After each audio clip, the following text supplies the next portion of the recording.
안녕하세요. 그루장입니다. 네, 이번 시간부터는 제 4과목 노동시장론 공부를 시작하겠습니다. 네, 처음 공부할 내용은 노동조합인데 처음부터 아주 중요한 출제 빈도가 아주 높은 내용이 나왔습니다. 숍제도.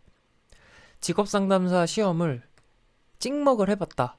그래도 공부를 찍먹해봤다라고 얘기를 하려면 반드시 알아야 되는 게 몇 가지 있어요. 근데 그 중에서 하나가 바로 이 노동조합 숍제도입니다. 그만큼 출제가 많이 되고 거의 매번 출제가 된다고 보셔도 무방합니다.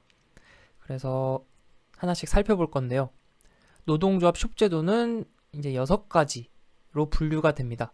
첫 번째, 노동조합 가입 여부에 상관없이 고용주가 고용 가능한 숍제도. 이것은 자유롭게 고용이 가능하다고 해서 열려있다. 오픈숍 제도라고 합니다. 오픈숍. 네. 영어로는 이렇게 되고요.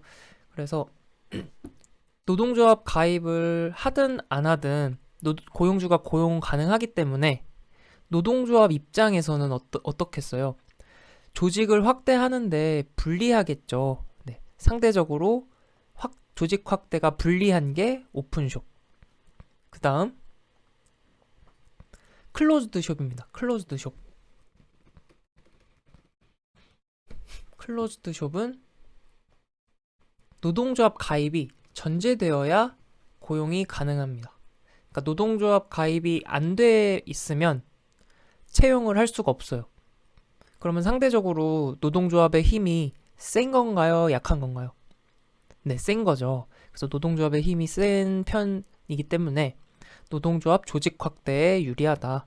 하지만 우리나라에서는 이 클로즈드 숍 제도는 원칙적으로 금지가 되어 있습니다. 하지만 예외가 하나 있는데 항운 노동조합을 예외로 인정한다. 네, 이렇게 알고 계시면 되겠습니다. 그 다음 이 오픈숍과 클로즈드 숍의 중간 형태가 있어요. 이것을 우리는 유니온숍이라고 합니다. 유니온숍. 중간 형태다. 결합돼 있다. 라고 해서 유니온숍.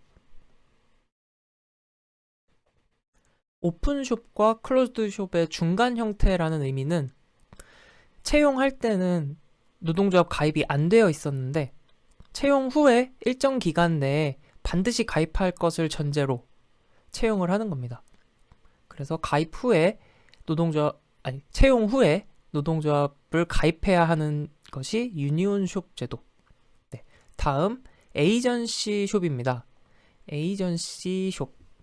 에이전시가 뭐예요? 이제 대리인이잖아요. 그래서 비조합원을 대리한다는 거예요, 노동조합이. 그래서 노동조합이 아닌 비조합원에게 야, 너네 회비 내. 대신 우리가 노동조합 활동해서 너네도 같이 꿀 빨잖아. 우리가 열심히 투쟁해서 나온 결과물 너네도 같이 나눠 먹잖아. 그러니까 너네도 노동조합 회비를 내라. 우리가 대리인 역할을 할게. 이게 에이전시 숍입니다. 그래서 비조합원에게도 노동조합 회비를 징수한다. 다음 프리퍼렌셜 숍입니다. 프리퍼렌셜 숍. 그래서 프리퍼렌셜 우대한다 이런 의미죠. 우선순위, 우대 이런 의미잖아요. 노동조합원을 우대하는 사업장입니다. 프리퍼렌셜 숍 제도. 노동조합원을 우대하는 제도. 그래서 차등 대우를 합니다. 노동조합에 가입이 돼 있으면 채용에서 더 우선순위가 되는 거예요. 그리고 조합원에 대해서만 단체 교섭의 결과가 적용된다. 그래서 차등 대우가 된다. 우선순위가 된다. 노동조합원이. 그게 프레퍼렌셜 숍입니다. 네, 그래서 영어로는 이렇게 쓰여지고요. 마지막입니다. 자격 유지 숍. 조합원 자격 유지 숍. 유지한다. 그래서 메인테넌스 숍입니다. 메인테넌스 숍. 그래서 조합원 자격 유지 숍. 조합원 자격 유지가 된다는 말은 단체 협약이 체결되면 그 효력이 지속되는 동안에는 탈퇴가 불가능합니다. 그 단체 협약의 효력이 끝날 때까지는 조합원 탈퇴가 안 되는 거, 조합원 자격이 그때까지는 유지된다라고 해서 메인테넌스 숍입니다. 네, 이러면 노동조합 숍제도 끝인데 간단하게 다시 복습해 볼게요. 오픈숍은 누구에게나 열려 있어요. 그래서 채용이 누구나 가능하다. 노동조합을 가입하든 안 하든 상관없이 채용 가능하다. 그렇기 때문에 노동조합 조직 확대에는 불리한 제도입니다. 다음 클로즈드숍. 오픈숍의 반대죠. 노동조합 가입이 되어 있어야만 채용이 가능하다. 그래서 노동조합의 힘이 세기 때문에 노동조합 조직 확대에 유리하다. 하지만 우리나라에선 원칙적으로 금지되고 항원 노동조합만 이제 예외로 인정이 된다. 그리고 유니온숍은 오픈숍과 클로즈드숍 중간 형태. 그러니까 노동조합 가입이 안 되어 있더라도 채용은 되지만 일정 기간 내에 노동조합 가입을 전제로 해서 채용을 하는 겁니다. 중간 형태. 에이전시 숍은 대리인 역할이라고 했죠. 그래서 조합원이 아닌 사람에게도 조합 회비를 징수한다. 그래서 대신 대리인 역할을 해주는 거죠. 노동조합이. 프레퍼런셜 숍은 노동조합 우대해준다. 그래서 채용 시에도 우대를 해주고 단체 교섭에 대한 결과를 조합원에게만 적용을 한다. 메인테넌스 숍은 자격이 유지되는 거죠. 협약이 끝날 때까지, 협약의 효력이 끝날 때까지는 조합원 자격이 유지되는 숍 제도가 메인테넌스 숍. 네. 그래서 이 명칭을 보고 이해를 하시면 되겠습니다. 문제를 또 풀면서 복습 같이 해볼게요. 1번. 숍 제도에 대한 설명으로 틀린 것은 클로즈드 숍 하에서 노동조합은 노동 공급을 독점할 수 있다. 그렇죠. 왜냐하면 노동조합 가입이 되어야 채용을 할 수 있기 때문에. 유니온숍 하에서는 노동자는 일정한 기간 내에 노동조합에 가입해야 한다. 유니온숍은 오픈숍과 클로즈드숍의 중간 형태라고 했어요. 그래서 노동조합 가입이 안 되어 있더라도 채용 가능하지만 일정 기간 내에 노동조합에 가입을 해야 하는 숍 제도가 유니온숍. 다음 에이전시 숍. 대리인 역할을 한다 그랬죠. 노동조합이. 그래서 비노조원에게도 조합비를 받는 제도가 에이전시 숍이라고 했습니다. 그래서 노동조합이 비조합원의 대리인 역할을 한다. 왜냐하면 단체 교섭의 혜택을 비노조원도 받기 때문에 너는 회비를 내라 이렇게 하는 거죠. 그래서 3번이 틀린 내용이 되겠습니다. 4번 오픈숍은 열려 있다. 채용 노동조합원이든 아니든 채용 가능하다. 그래서 오픈숍 하에서는 노동조합이 노동력의 공급을 독점하기 어렵죠. 클로즈드 숍에서는 독점할 수 있고. 2번으로 갑니다. 기업은 조합원이 아닌 노동자를 채용할 수 있고 조합원이 아닌 노동자를 채용할 수 있어요. 채용된 근로자가 노동조합 가입 여부에 상관없이 종업원으로 근무하는데 아무 제약 없는 것, 열려 있어요. 오픈숍 제도에 대한 설명입니다. 3번 노동조합이 조합원의 확대와 사용자와의 교섭에서 가장 불리하다. 노동조합이 가장 불리한 제도는 어떤 제도였죠? 조합원인지 아닌지에 상관없이 자유롭게 채용이 가능하면 노동조합은 불리하잖아요. 오픈숍 제도였죠. 정답은 2번. 4번. 다음에서 설명하고 있는 숍 제도는 조합원 신분과는 무관하게 종업원이 될 수 있어요. 노동조합은 노동력의 공급을 독점할 수 없어요.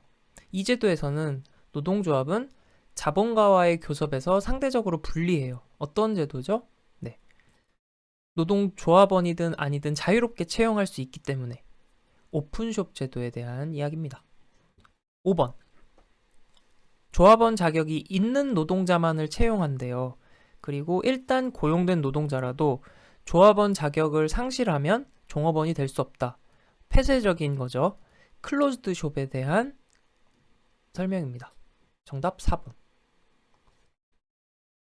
6번. 다음 중 노동조합의 노동공급권이 독점되는 숍제도는 노동조합이 노동공급권을 독점한다는 것, 폐쇄적으로 관리하는 거죠. 클로즈드 숍에 대한 이야기입니다. 7번. 노동조합의 조직력을 가장 강화시킬 수 있는 숍제도는 노동조합이 가장 강한 거는 조합원만을 채용할 수 있도록 하는 것. 네, 어떤 제도였죠? 클로즈드 숍 제도입니다. 우리나라에서는 원칙적으로는 안 되고 네, 해운 항만 노조에만 예외적으로 적용된다. 8번. 다음은 어떤 숍 제도에 관한 설명인가? 기업이 노동자를 채용할 때는 가입하지 않은 노동자를 채용할 수 있대요. 하지만 일단 채용된 노동자는 일정 기간 내에 조합에 가입을 해야 한다. 그리고 조합에서 탈퇴하거나 제명되는 경우 종업원 자격을 상실하도록. 어때요? 오픈숍과 클로즈드숍 사이 중간 형태. 뭐죠? 유니온숍에 대한 설명입니다. 정답 4번. 9번.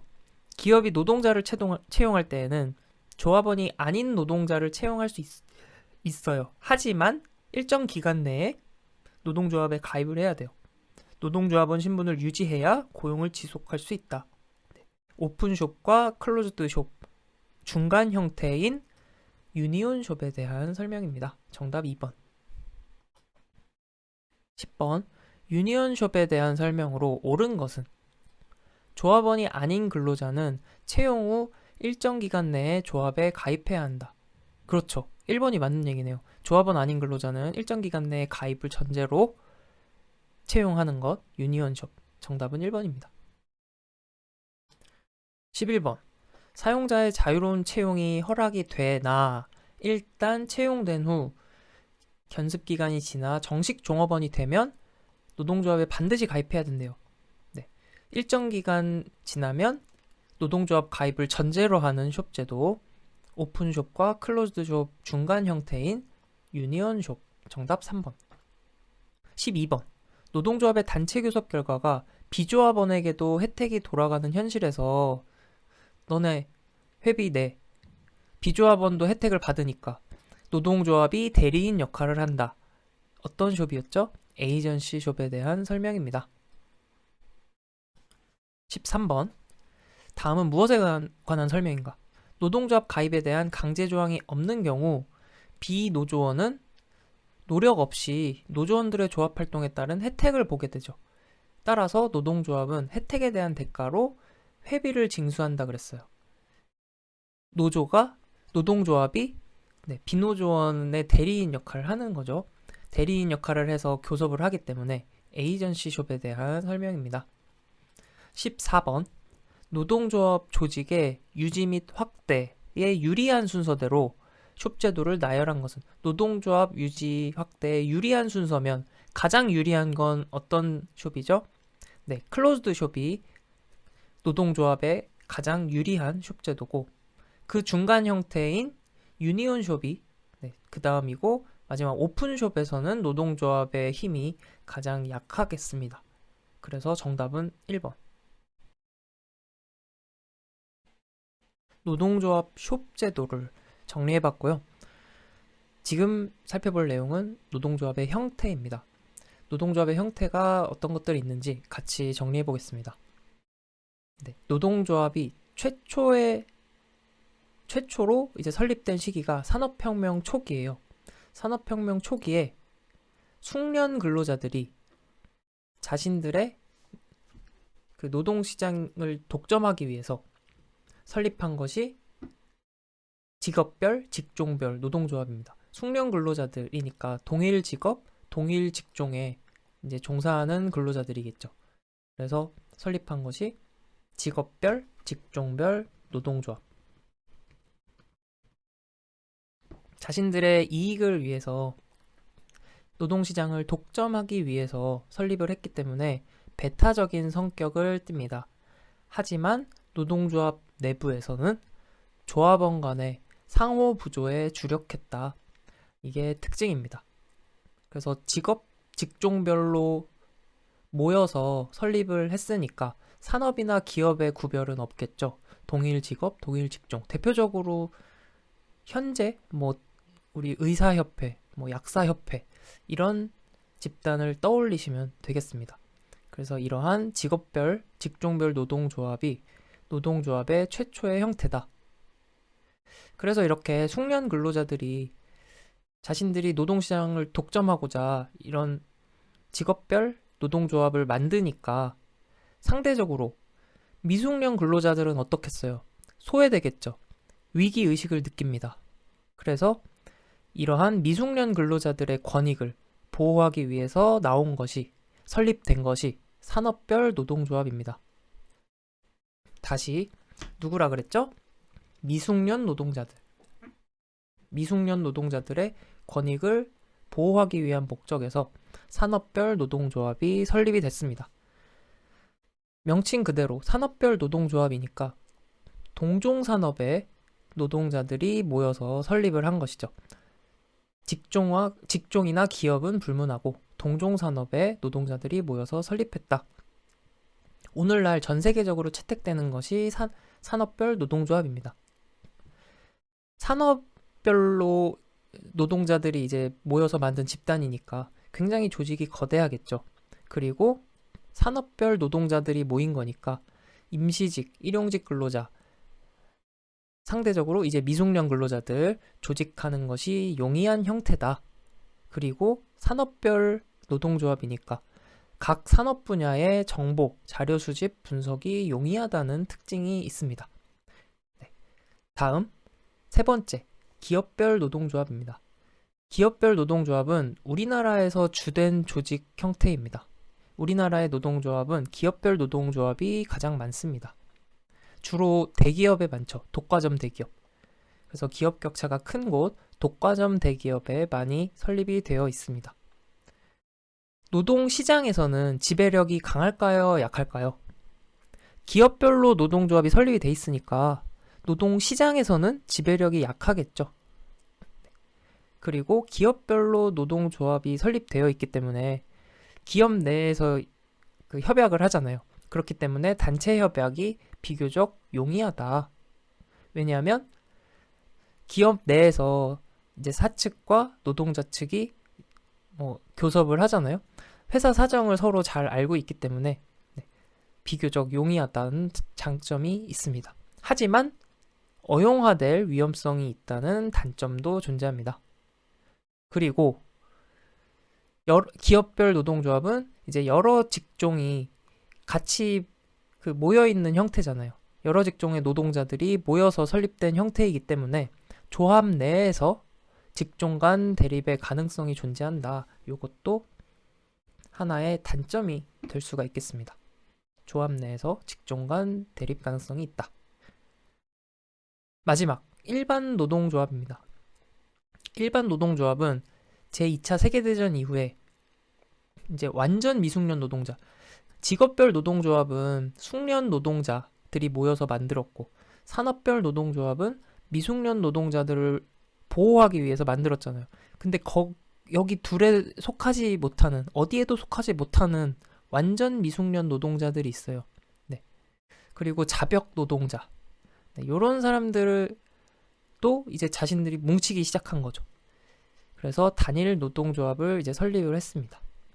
근데 이렇게 뭔가 기준이 좀 불명확하게 모이다 보니까 이렇게 다 모인 거잖아요. 그러다 보니까 단체 교섭의 상대가 불명확하다는 단점이 있었습니다.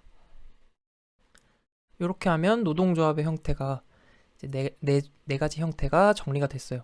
다시 한번 간단히 정리해 볼게요. 최초의 노동조합은 무엇이다? 직업별, 직종별 노동조합이다. 숙련 근로자들이 자신들 노동시장을 독점하기 위한 목적으로 배타적인 성격을 띠인 노동조합이죠. 하지만 조합 내에서는 조합원 간의 상호부조에 주력을 했다. 그래서 상대적으로 소외되는 미숙련 노동자들이 자신들의 권익 보호를 위해서 산업별 노동조합을 설립하게 되죠. 그래서 전 세계에서 지금 채택하고 있는 형태가 산업별 노동조합이다.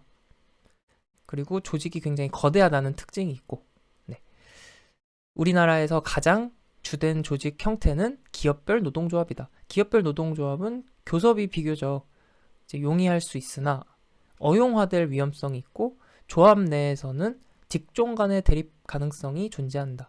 그리고 기업별 노동조합은 노동시장에서의 지배력은 약할 수밖에 없겠다.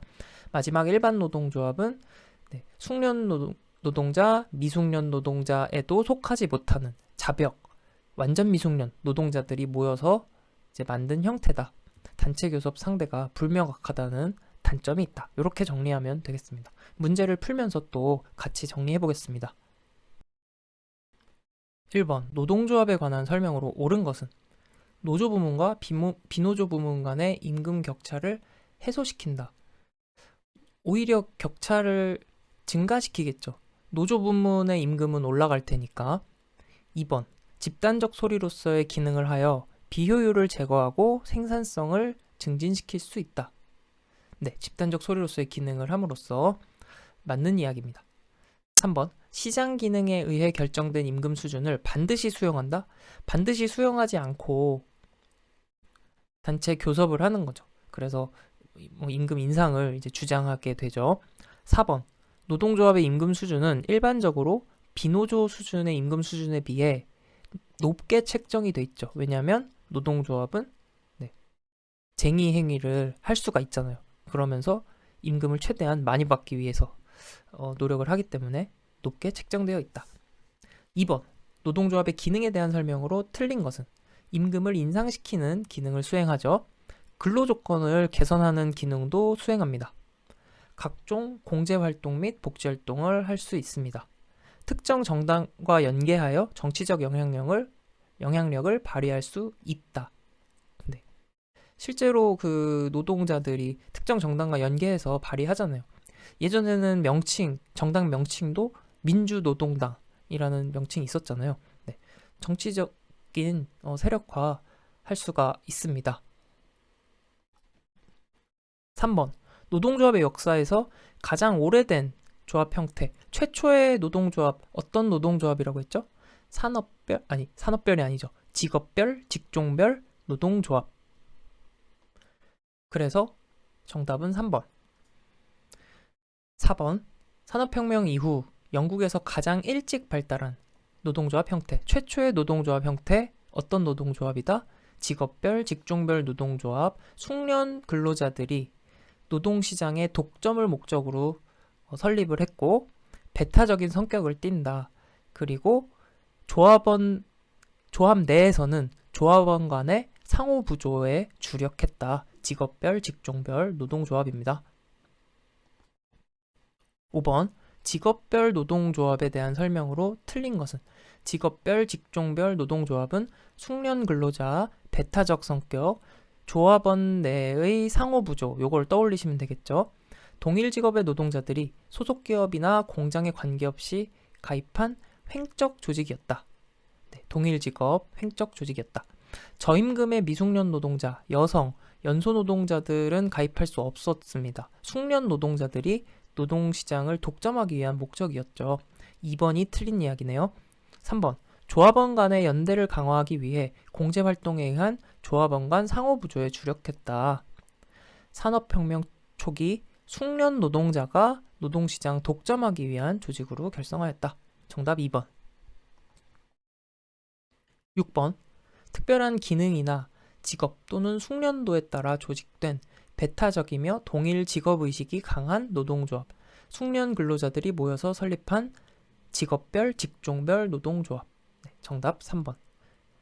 7번 직업이나 직종의 여하를 분문하고 동일 산업에 종사하는 노동자가 조직한다. 동일 산업이니까 산업별 노동조합. 미숙련 근로자가 자신들의 권익보호를 목적으로 미숙련 근로자의 권익보호 목적이 있다고 했습니다. 산업별 노동조합의 특성과 가장 거리가 먼 것은 기업별 특수성을 고려하기 어려워진다. 그렇죠. 산업별 노동자들이 모였기 때문에 기업별 특수성, 직종별 특수성을 고려하기 어렵습니다.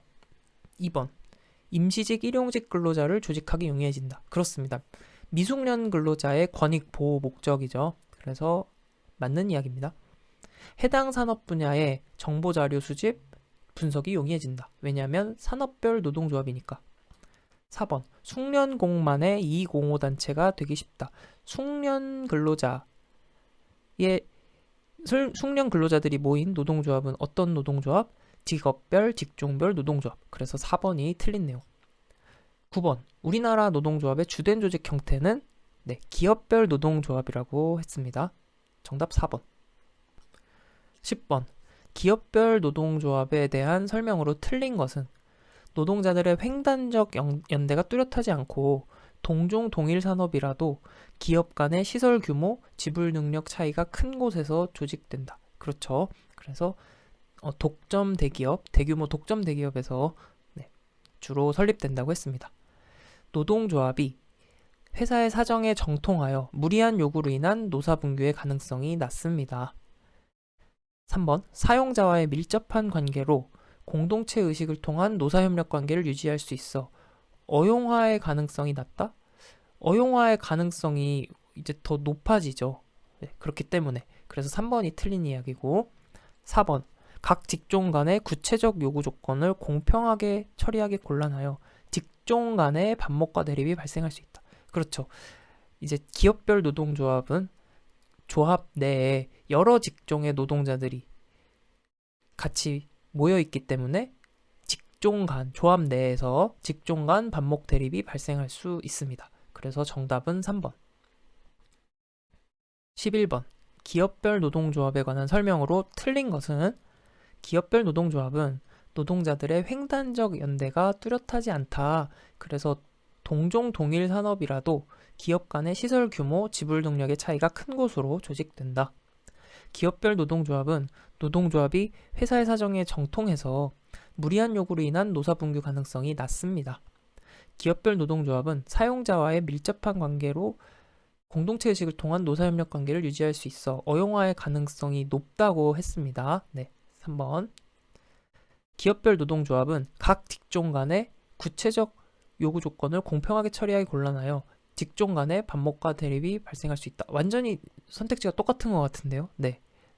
어쨌든 정답은 3번입니다. 12번. 기업별 노동조합에 대한 설명으로 맞는 것은 모두 몇 개인가? 기업별 노동조합의 경우 노동자들은 노동 계급으로서의 연대 의식보다 동일 기업 내의 종업원 의식을 강하게 갖는 경향이 있다. 아무래도 그렇겠죠. 기업별 노동조합의 경우에는. 2번. 다음. 기업별 노동조합은 시장 지배력을 갖는 대기업에서보다 중소기업에서 쉽게 찾을 수 있다. 그렇지 않죠. 네, 오히려 시장 지배력을 갖는 대규모 독점 대기업에서 더 많이 나타난다. 네, 그래서 틀린 내용. 기업별 노동조합은 산업별 조합에 비해 개별 기업의 사정을 반영한 단체 교섭이 이루어질 수 있어요. 그래서 단체 협약 체결이 상대적으로 용이하다. 그렇습니다. 그래서 2개. 정답은 3번. 13번. 기업별 노동조합의 장점이 아닌 것은 조합 구성이 용이하다. 조합 구성이 아무래도 용이하죠. 기업 내에서 조직을 하는 거니까.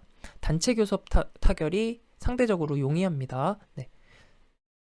기업 내 사정을 이제 잘 알고 있고 그렇기 때문에 노동시장 분단을 완화시킬 수 있다?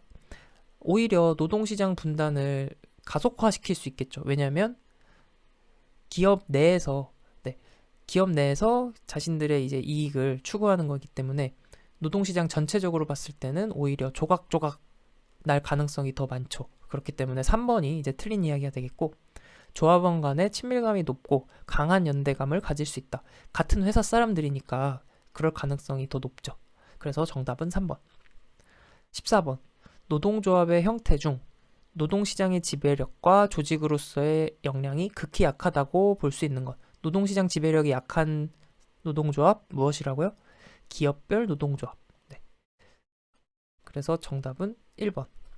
15번. 다음 중 노동조합의 조직률을 하락시키는 요인과 가장 거리가 먼 것. 노동조합의 조직률을 하락시키는 요인을 찾는 거네요.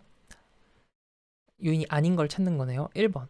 외국인 근로자 비율의 증가.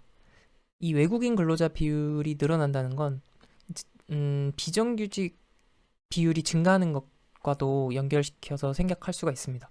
그래서 이러한 외국인 근로자 증가, 비정규직 증가는 노동조합 조직률을 하락시키는 요인이라고 할 수 있겠습니다.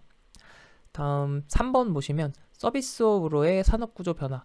산업구조가 서비스업으로 변할수록 노동조합 조직률은 하락됩니다. 왜 그럴까요? 네, 서비스업은 고용 자체가 그 서비스 수요 변화에 따라서 상당히 변화가 심합니다. 그렇기 때문에 근로자들이 이제 노조에 대한 관심이 적어요. 왜냐면 고용이 자꾸 변하기 때문에. 그래서 서로 이제 연대의식이 아무래도 좀 낮겠죠. 그렇기 때문에 노동조합의 조직률이 상대적으로 낮습니다. 서비스업에서. 4번. 노동자의 기호와 가치관의 변화. 점점 개인주의 경향이 강해지고 있고, 네, 이런 것들이 노동조합의 조직률을 하락시키는 요인이 되고 있습니다. 국내 산업 보호를 위한 수입 관세를 인상하는 거는 이제 보호무역과 관련이 된 거잖아요. 보호무역과 관련이 된 건 오히려 네, 조직률을 하락시키는 것과는 좀 거리가 있습니다. 반대로 이러한 보호무역이 아니라 국제 경쟁이 격화되면서 기업의 경영이 악화되면 네, 그거는 이제 노동조합 조직률을 하락시키는 요인이 될 수 있겠죠. 대표적으로 우리 IMF 때 떠올려 보시면 이해가 될 겁니다. 실제로도 IMF 시기에 노동조합 조직률이 이제 더 낮았다는 네, 그런 그 결과가 있습니다. 그래서 정답은 2번. 이 문제는 이제 이 방금 말씀드린 내용들을 이제 차근차근 이해를 하셔서 네, 정리하시면 되겠습니다. 그냥 이제 암기를 하면은 잘 암기하기 어렵기 때문에 차근차근 이해하시면서 정리하시면 되겠습니다. 16번. 노동조합 조직률 변동의 결정 요인에 관한 설명으로 틀린 것은 1번. 근로조건 열악 등에서 오는 불만과 분노의 양이 클수록 노조의 집단 발언 효과로 인해서 노조 가입의 예상 순이익이 증가할 수 있다. 네, 그렇죠. 이런 불만, 분노가 클수록 이제 노동조합 활동이 더 뭔가 효과를 만들어낼 가능성이 높기 때문에 그 얘기죠. 그래서 노조 가입의 예상 순이익이 증가할 수 있다. 2번. 노조의 정치 활동으로 근로자의 간접 임금이 높아질 가능성이 커지면 예상 순이익이 증가하여 오타예요. 노조 가입인데 이제 오타를 정말 죄송합니다. 노조 가입에 대한 수요가 증가할 것이다. 그렇겠죠. 지금 말 자체가 뭐 예상 순이익 이런 말을 써서 좀 혼동될 수 있는데 그냥 이 내용 자체를 이해하면은 이제 맞는 얘기가 되겠습니다. 왜냐하면 노조 활동으로 인해서 얻을 수 있는 예상 이익이 늘어나면 노조 가입이 늘어날 것이다. 이 얘기잖아요. 네, 맞는 얘기입니다. 3번. 여성 고용의 비중이 증가하면 노조 가입률은 하락할 것이다. 네, 그렇습니다. 실제로 이제 그 조사에서도 이제 그렇게 나타났고요. 4번. 산업 구조가 서비스업 중심으로 바뀜에 따라 화이트 칼라 구성이 높아지면 노조 가입은 증가한다. 서비스업 중심으로 바뀌면 노조 가입은 감소한다라고 15번 문제에서 이야기를 했죠. 네. 그래서 정답은 4번. 4번이 틀린 얘기가 되겠습니다. 17번. 노동조합을 다음과 같이 설명한 학자는 노동조합이란 임금 근로자들이 그들의 근로조건을 유지하고 개선할 목적으로 조직한 영속적 항구적 단체이다. 그리고 그와 같은 목적을 실현하기 위한 수단으로는 노동시장의 조절, 표준 근로조건의 설정 및 유지와 공제제도 등이 있다. 이거는 이 내용을 읽고 그냥 누가 했구나 바로 암기를 해버리십시오. 시드니 앤 베아트리체 웹입니다. 그래서 시드니 웹, 베아트리체 웹 이 두 분은 이제 부부예요. 영국의 경제학자입니다. 그래서 이 두 분이 노동조합에 대해서 이렇게 설명을 했다. 이 내용 자체를 암기하시면 되겠습니다. 내용 자체 이해하시고 이제 시드니 앤 베아트리체 웹이 얘기를 했구나 이렇게 정리하시면 되겠습니다. 18번입니다. 신고전학파가 주장하는 노동조합의 사회적 비용 증가 요인이 아닌 것은 일단 신고전학파라고 하면 노동조합에 대해서 부정적인 입장을 갖고 있는 이제 학파가 신고전학파입니다. 그래서 노동조합으로 인해서 임금이 인상하게 되고 이것은 이제 기업이 비용으로 가겠죠. 그래서 임금 인상은 비용 증가가 되기 때문에 기업에서는 고용을 감소시키게 된다. 네, 그래서 오히려 고용에 악영향을 준다. 이렇게 얘기를 했었고, 또 노동조합이 파업이나 태업을 함으로써 기업의 효율적인 경영을 방해한다. 네, 이렇게 주장을 한 것이 신고전 학파입니다. 그러면 선택지 같이 보겠습니다. 비노조와의 임금 격차와 고용 저하에 따른 비효율 배분. 네, 방금 말씀드린 내용이죠. 2번 경직적 인사제도에 의한 기술적 비효율. 그렇습니다. 이제 고용을 유연하게 할 수 없기 때문에 그런 부분을 이제 경직적 인사제도라고 한 거죠. 3번 파업으로 인한 생산 중단에 따른 생산적 비효율. 네, 파업, 태업 이런 쟁의 행위로 인해서 기업의 이제 생산에 있어서 이제 비효율을 초래하게 된다. 작업 방해에 의한 구조적 비효율. 네, 작업 방해에 의한 구조적 비효율은 이제 해당되지 않습니다. 그래서 작업 방해가 아니고 파업을 얘기하십니다. 파업, 태업. 요거를 기억하시기 바랍니다. 그래서 정답은 4번. 노동조합의 임금 효과입니다. 자, 노동조합이 조직된 부문과 비조직된 부문 둘 사이의 임금 격차는 경기 변동과 어떤 관계가 있을까요? 네, 조직 부문, 비조직 부문 간의 임금 격차는 경기 변동과 서로 상충 관계에 있습니다. 서로 상충된다. 경기가 좋을 때는 임금 격차가 감소합니다. 하지만 불경기 시에는 임금 격차가 증가합니다. 한번 이해해 볼까요? 경기가 안 좋으면 노동조합에서 쟁의행위가 파업행위, 쟁의행위가 더 강력해지겠죠. 그러다 보면 노동조합에서는 상대적으로 이제 임금 인상 효과가 더 높겠죠. 그렇기 때문에 불경기 시에는 오히려 임금 격차가 더 커지고 호경기 시에는 상대적으로 임금 격차가 감소하게 된다. 네, 이렇게 이해하시면 됩니다. 다음, 노동조합 조직 부문에서 노동자들이 비조직 부문으로 이동하는 거예요. 그렇게 되면 비조직 부문이 어때요? 사람이 많아지니까, 일자리 구하려는 사람이 많아지니까 임금이 내려가겠죠. 노동 공급이 늘어난 거잖아요. 그러니까 임금이 상대적으로 내려가는 효과가 납니다. 이것을 이전 효과라고 합니다. 이전 효과. 이전 효과라고도 하고 파급 효과라고도 하고 해고 효과라고 부르기도 합니다. 이전했다. 조직 부문에서 비조직 부문으로 노동자들이 이전했다라고 해서 이전 효과입니다. 그래서 비조직 부문의 임금이 하락하니까 조직 부문이랑 비조직 부문이랑 임금 격차가 어때요? 확대되는 것이죠. 네, 이게 이전 효과입니다. 다시 노동조합 조직 부문에서 예를 들어 임금 교섭으로 인해서 임금이 인상됐어요. 노동조합에서 임금이 인상됐어요. 그러니까 기업에서는 임금이 인상되니까 부담이 되잖아요. 그러니까 고용을 줄이게 되죠. 그럼 고용을 줄이게 되면은 거기서 이제 정리된 노동자들이 비조직 부문으로 유입이 되는 거예요. 그러면 비조직 부문은 노동 공급이 늘어나게 되죠. 그러니까 비조직 부문은 임금이 내려가게 되고 그렇게 되면서 조직 부문과 비조직 부문 간 임금 격차가 더 커지는 효과.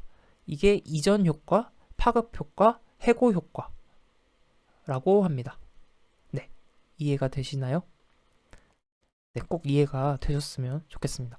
그래서 이전 효과에 대한 내용이었고요. 다음, 노동조합을 조직하려는 잠재적인 위협에 의해 비조직 부문의 임금이 인상되는 것. 비조직 부문의 임금이 인상된다는 것. 예를 들어서 이제 노동조합을 조직할 것 같은 낌새를 이제 사용자 측에서 느낀 거예요. 그러니까 그냥 비조직 부문의 임금을 인상시킴으로써 이러한 위협을 억제하는 것이죠. 이러한 위협을 억제한다. 위협을 느껴서 미리 선수 치는 거죠. 이거를 위협 효과라고 합니다. 위협 효과. 그래서 위협 효과는 비조직 부문의 임금이 인상되는 것을 위협 효과라고 합니다. 비조직 부문의 임금이 인상되니까 조직 부문과 비조직 부문 간 임금 격차가 어때요? 줄어들겠죠. 네. 그래서 이전 효과와 위협 효과를 이제 잘 구분을 하셔야 합니다.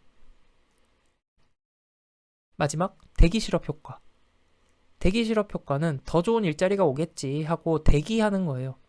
당장 재취업을 하기보다는 여가를 더 선호한다. 그래서 노동조합 조직 부문과 비조직 부문 간 임금 격차가 큰 거예요. 노동조합 조직 부문이 임금이 훨씬 높으니까 비조직 기업을 사직을 하고 노동조합이 있는 회사로 가려고 대기하는 거죠. 이것은 노동조합 조직 부문과 비조직 부문 간 임금 격차를 축소시키는 경향이 있습니다. 왜 그럴까요? 왜 조직 부문과 비조직 부문 간 임금 격차가 축소될까요? 자, 보세요. 조직 부문으로 가려고 비조직 기업을 사직하잖아요, 노동자들이. 그러면 어때요? 비조직 기업에서는 노동 공급이 줄어드는 거잖아요. 이제 사직하는 거니까. 그러다 보니까 임금을 이제 점점 올리게 되겠죠. 그러다 보면은 조직 부문이랑 비조직 부문 간 임금 격차가 줄어들게 됩니다. 그래서 대기 실업 효과는 노동조합 조직 부문과 비조직 부문 간 임금 격차를 축소시키는 경향이 있다. 네, 이렇게. 그래서 다시 한 번만 정리할게요. 노동조합의 임금 효과. 노동조합 조직 부문과 비조직 부문은 서로 임금 격차가 경기 변동과는 다르게 서로 반대로 움직인다. 그래서 경기가 좋을 때는 임금 격차가 감소하고 경기가 안 좋을 때는 임금 격차가 커지겠죠. 노동조합 쟁의 행위가 더 강해지니까. 그리고 이전 효과라는 것은 노동조합 조직 부문의 노동자들이 비조직 부문으로 이전되면서 생기는 효과다. 이전되면서 어떤 효과가 생겨요? 임금 격차가 확대된다. 왜? 비조직 부문에 일하려고 한 사람이 많아지니까. 그러니까 임금이 내려가잖아요. 그러니까 조직 부문과 비조직 부문의 임금 격차는 더 벌어지게 된다. 비조직 부문이 임금이 하락하니까요. 다음 위협 효과는 이제 노동조합을 설립할 것 같으니까 비조직 부문에서도 그러니까 임금을 올리는 거죠. 그래서 비조직 부문의 임금이 인상되는 게 위협 효과다. 비조직 부문의 임금이 인상되니까 임금 격차가 어때요? 조직 부문이랑 비조직 부문 간 임금 격차는 축소하게 된다. 마지막 대기 실업 효과. 비조직 부문에 있던 노동자들이 조직 부문으로 가려고 이제 대기하는 거죠. 더 좋은 일자리가 오겠지 하면서 조직 부문에 가려고 기다리는 거예요. 그러면은 비조직 부문에서는 공급이 줄어들고 그러니까 비조직 부문에서는 임금을 올리게 되겠죠. 그러다 보면은 조직 부문과 비조직 부문 간 임금 격차가 줄어들게 되고 이게 대기 실업 효과. 그럼 문제를 풀면서 같이 복습해 보겠습니다. 1번. 노동조합 임금 효과에 대한 설명으로 틀린 것은 노동조합 조직 부문과 비조직 부문 간의 임금 격차는 불경기 시에 감소가 아니라 더 커지겠죠. 임금 격차가. 왜냐하면 노동조합 조직 부문의 쟁의 행위가 더 강해지니까 1번이 틀린 내용입니다. 2번. 노동조합 조직 부문에서 해고된 근로자들이 비조직 부문에 몰려서 비조직 부문의 임금을 떨어뜨릴 수 있다. 이게 어떤 효과에 대한 설명인가요? 조직 부문에서 해고된 근로자들이 비조직 부문으로 이전했어요. 그러니까 비조직 부문의 노동 공급이 늘어나니까 임금이 하락하는 것. 이전 효과라고 했죠. 이전 효과는 파급 효과라고도 하고 해고 효과라고도 합니다. 3번. 노동조합이 조직될 것을 우려해서 비조직 부문 기업이 임금을 인상시켰어요. 위협을 느낀 거죠? 위협 효과에 대한 설명입니다. 4번. 노조 조직 부문에 입사하기 위해 비조직 부문 근로자들이 사직하는 경우가 많아서 비조직 부문의 임금이 상승할 수 있다. 이거는 어떤 효과인가요? 대기 실업 효과에 대한 설명입니다. 2번. 노동조합의 경제적 효과 중 파급 효과에 대한 설명으로 틀린 것은 파급 효과, 이전 효과, 해고 효과 다 같은 얘기죠. 파급 효과는 노동조합이 조직됨으로써 노동조합 조직 부문에서의 상대적 노동 수요가 감소하고 그 결과 일자리를 잃은 조직 부문의 노동자들이 비조직 부문으로 이동하는 거죠. 그렇게 됨으로써 비조직 부문의 임금을 하락시키는 효과, 파급 효과입니다. 2번, 파급 효과는 노동조합의 잠재적인 조직 위협에 의해서 비조직 부문의 노동자 임금이 인상되는 효과. 이거는 뭐예요? 위협 효과에 대한 얘기죠. 비조직 부문도 노동조합을 조직할 것 같으니까 위협을 느껴서 임금을 인상하는 것. 위협 효과에 대한 이야기입니다. 그래서 2번이 틀린 내용. 3, 4번 마저 같이 공부해 볼게요. 파급 효과가 매우 강하면 노동조합이 이중 노동시장을 형성시키게 한다. 이게 무슨 얘기일까요? 파급 효과가 매우 강하면 조직 부문, 노동조합 조직 부문과 비조직 부문 간의 임금 격차가 어떻겠어요? 아주 커지겠죠. 격차가 아주 커지니까 임금 격차가 아주 강해지면은 이중 노동시장이 형성되겠죠. 이중 노동시장이라는 것은 이제 뒤에 배우게 되는데 1차 노동시장과 2차 노동시장이 있습니다. 그래서 1차 노동시장은 매우 일자리가 좋고 임금이 높고 그런 시장을 말하고 2차 노동시장은 임금이 매우 낮고 열악한 환경의 노동시장을 이제 2차 노동시장이라고 하는데 이게 1차 노동시장과 2차 노동시장이 완전히 분리되어 있다. 이게 이제 이중 노동시장 이론이거든요. 근데 뒤에서 공부할 내용이기 때문에 그냥 가볍게 이해만 하시고 넘어가셔도 되겠습니다. 4번. 파급 효과가 강한 경우 조직 부문의 임금 인상이 비조합원을 저임금의 불안정한 직무로 몰아내는 간접 효과를 가진다. 그러니까 이게 3번에서 얘기한 이중 노동 시장을 형성시키는 과정이라고 볼 수 있겠죠. 조직 부문은 임금이 인상하고 그러면서 비조직 부문은 점점 불안정한 직무가 되고 임금도 낮아지고 그러면서 조직 부문과 비조직 부문 노동 시장이 완전히 이제 분리되게 되는 그러면서 이중 노동 시장을 형성시키게 되는 과정이라고 할 수 있겠습니다. 그래서 정답은 2번. 3번. 노동조합이 임금에 미치는 영향 가운데 위협 효과에 관한 설명으로 가장 적합한 것은 위협 효과. 파업의 위협으로 노동조합에 가입한 근로자들의 임금이 상승하는 효과이다. 아니죠. 비조직 부문에서 노동조합 비조직 부문의 임금이 인상되는 게 위협 효과였습니다.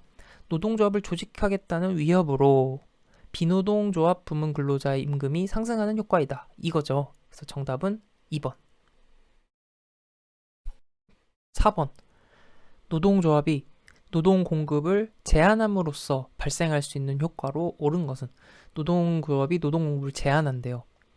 이거는 그냥 단순하게 좀 접근을 하면은 좋습니다.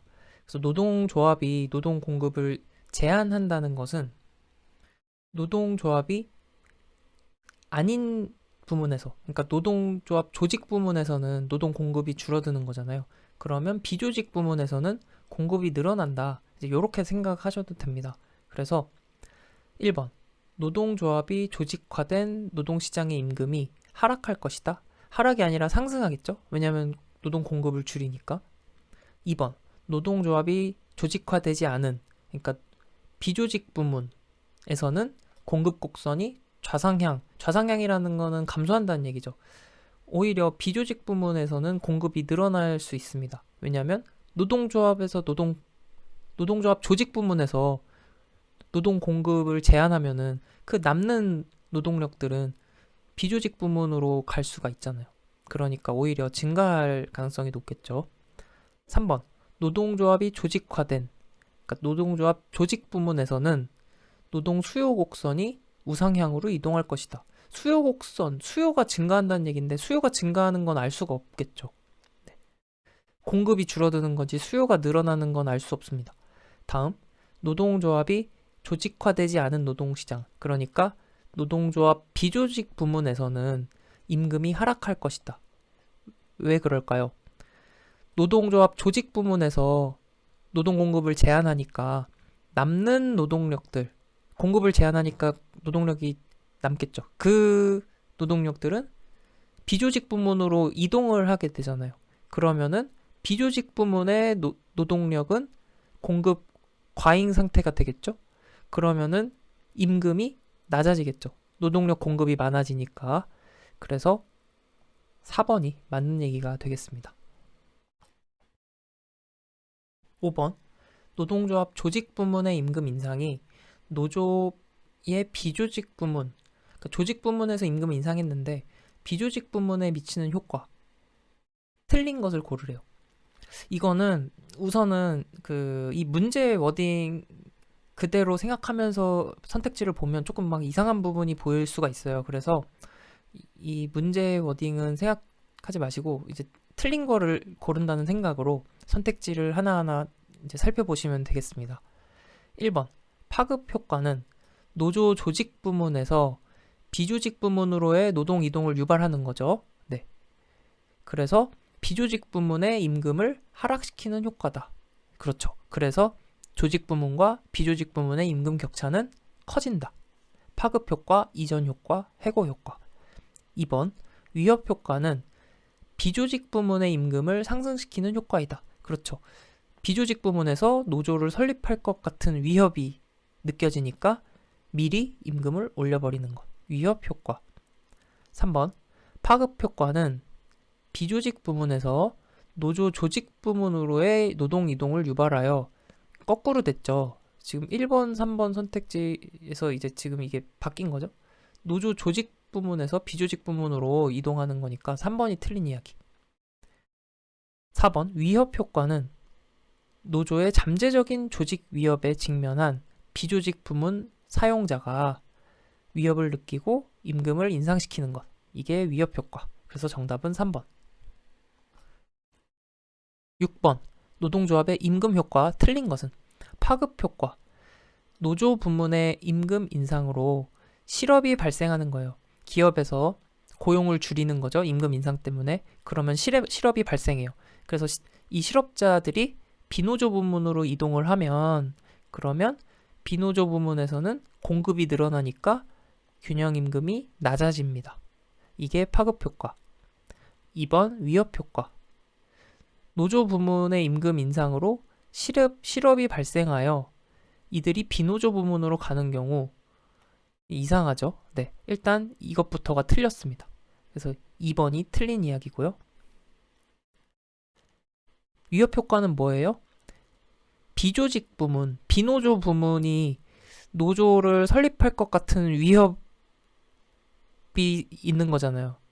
사용자 측에서는 비노조 부문이 노조를 설립할 것 같은 위협을 느끼니까 위협을 느껴서 비노조 부문의 임금을 인상시키는 것. 이게 위협 효과죠. 대기 실업 효과. 더 좋은 일자리가 오겠지 기다리는 거라 그랬죠. 노조, 비노조 부문 간의 임금 격차가 매우 클 경우 노조 부문에서 실직한 사람이 비노조 부문에서 구직행위를 하지 않고 계속 노조 부문에서 구직행위를 하는 경우. 왜?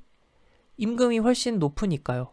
그래서 더 좋은 일자리가 있겠지 하면서 구직행위를 하면서 기다리는 거예요. 이 경우 비노조 부문의 임금이 종전보다 상승하거나 하락할 경우를 모두 상정할 수 있다. 네, 모두 상정할 수 있다.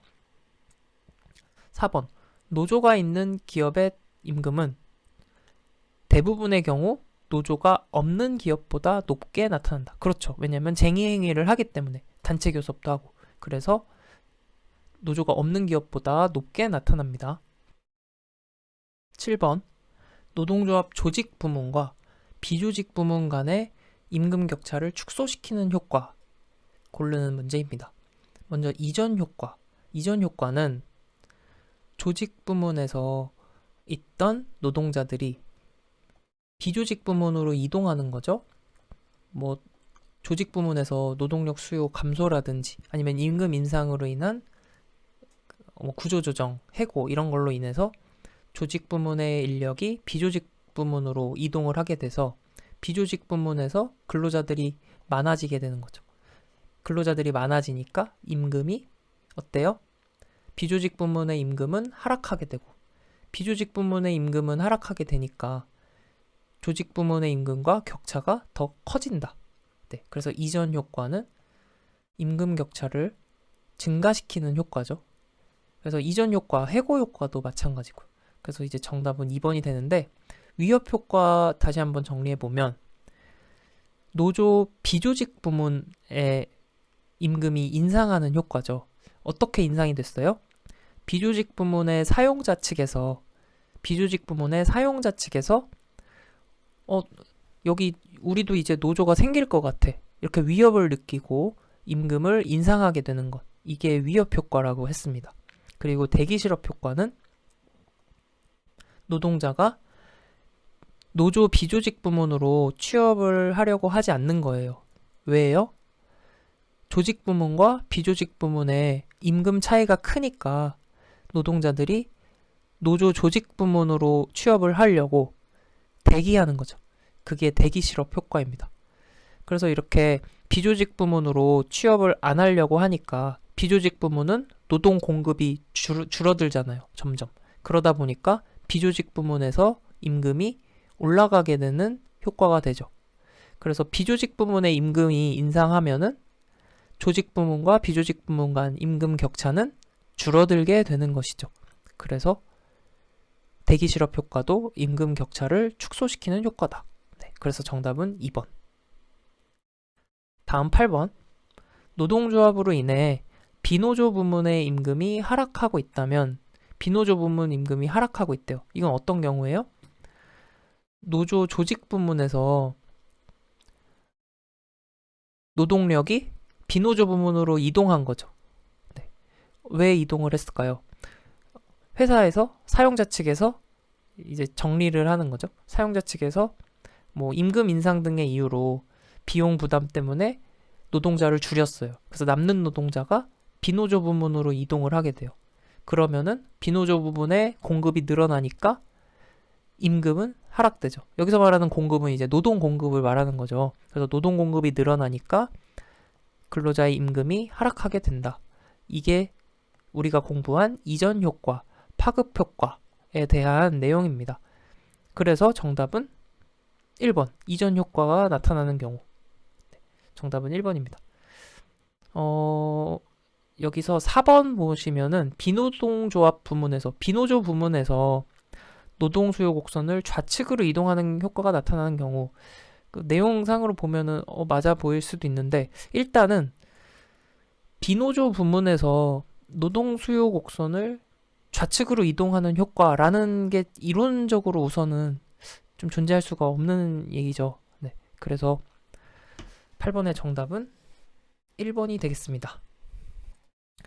그래서 4번은 보면 이제 노조 부문에서는 노동 수요가 감소할 수가 있지만, 네, 노조 부문에서는 사용자 측에서 노동 수요가 줄어드는 것을 이제 가정할 수 있지만, 비노조 부문에서는 노동 수요가 줄어든다는 거를 가정하는 것 자체가 다루지 않는 내용입니다. 그래서 정답은 이전 효과. 대각선 교섭, 통일 교섭입니다. 이거는 이제 교섭의 방식에 대한 거예요. 교섭 당사자가 누구인지에 따라서 대각선 교섭과 통일 교섭이 결정이 됩니다. 자, 제가 그림을 그리고 있는데 이 왼쪽은 사용자 측이라고 보고 오른쪽은 노동자 측이라고 볼게요. 그러면 요 윗줄은 상급 단체라고 생각하시면 됩니다. 그래서 여기는 사용자 측의 상급 단체, 여기는 노동자 측의 상급 단체, 그리고 요 아랫줄은 개별 기업을 생각하시면 됩니다. 그래서 개별 기업의 사용자, 여기는 개별 기업의 노동조합, 이렇게 떠올리시면 되겠죠. 그래서 대각선 교섭이라는 것은 내용을 한번 볼게요. 산업별 노동조합이나 기업별 노조의 상급단체 vs 개별 사용자. 그러니까 개별 사용자랑 상급단체, 노동자 측의 상급단체랑 교섭을 한다는 거예요. 예를 들면 개별 기업의 사용자 측이랑 뭐 금속노조, 이렇게 뭐 항운노조 이렇게 교섭을 하는 게 대각선 교섭. 그리고 통일교섭이라는 것은 상급단체들 간의 교섭입니다. 그래서 사용자 측 상급단체랑 노동조합 측 상급단체, 그래서 뭐 산업별 노동조합이 되겠죠. 그래서 이렇게 교섭을 하는 게 통일교섭입니다. 산업별 노조랑 사용자 단체랑 교섭을 하는 것, 통일노조. 그리고 이렇게 대각선으로 개별 사용자랑 교섭을 하는 거를 대각선 교섭. 끝. 문제 풀면서 복습해 볼게요. 1번. 기업별 조합의 상부조합과 개별 사용자 간, 상부조합이랑 개별 사용자 간. 네, 이렇게 된 거였죠? 무슨 교섭이에요? 대각선 교섭. 2번. 산업별 노동조합에 대응할 만한 사용자 단체가 없거나 이러한 사용자 단체가 있더라도 각 기업별로 특수한 사정이 있을 경우 산업별 노동조합이 개별 기업과 개별적으로 교섭하는 단체 교섭 유형은, 자, 기업별 사용자가 있고 사용자 단체가 있을 건데 노동자 측에서도 노동조합, 개별 노동조합이 있고 노동조합의 상위 단체가 있잖아요. 근데 요 산업별 노동조합이 개별 기업이랑 개별적으로 교섭하는 것, 대각선이죠? 대각선 교섭. 3번.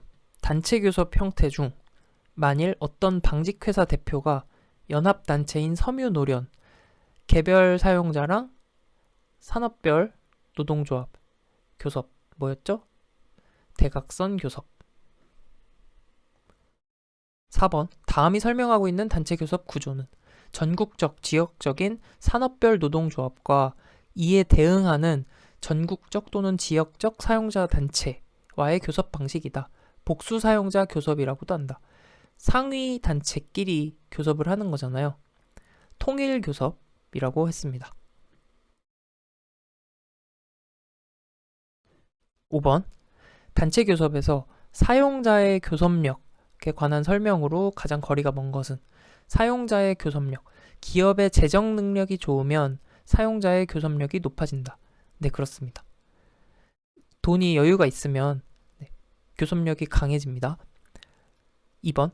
사용자 교섭력의 원천 중 하나는 직장 폐쇄를 할 수 있는 권리이다. 네, 직장 폐쇄는 사용자가 사용할 수 있는 권리가 되겠습니다. 그리고 노동자 측에서는 보이콧, 태업, 파업 이런 것들을 이제 사용할 수 있습니다.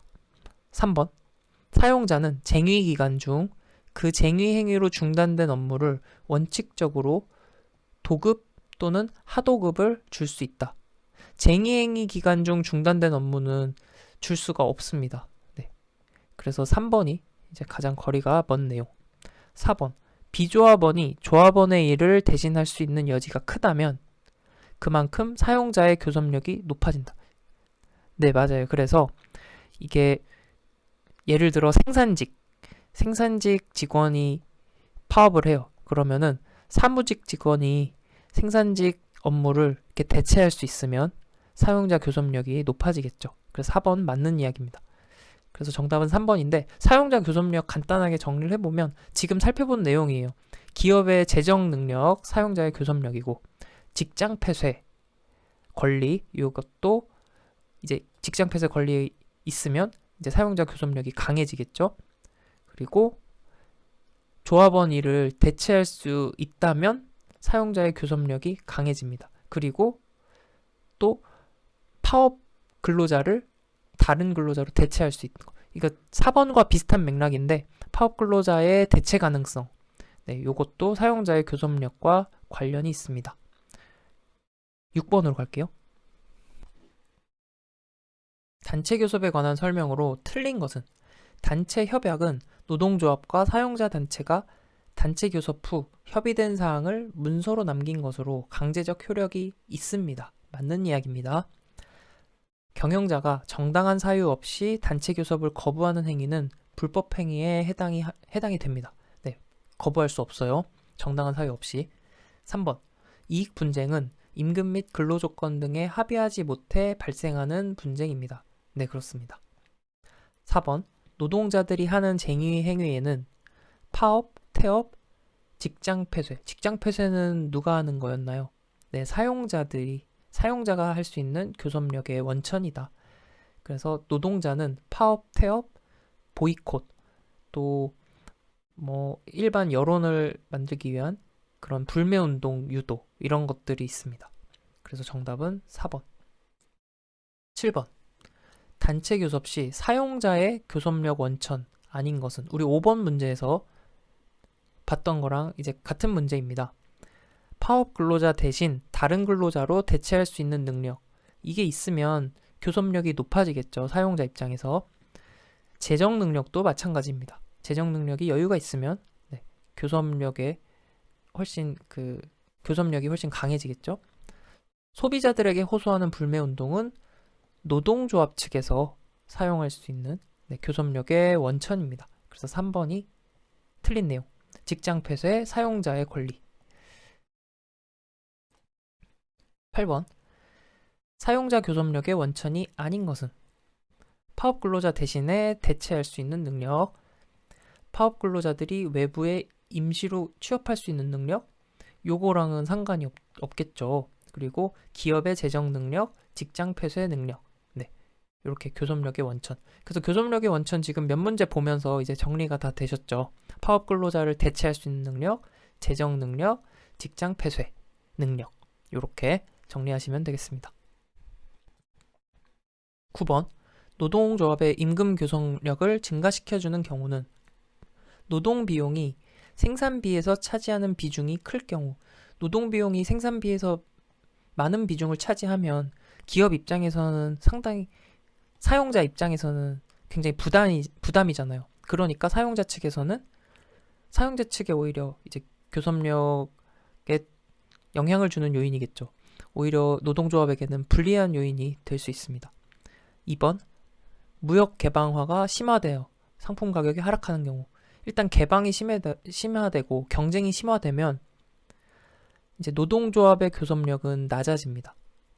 그래서 세계적 시장 경쟁 심화로 상품 수요가 더 탄력적일 경우.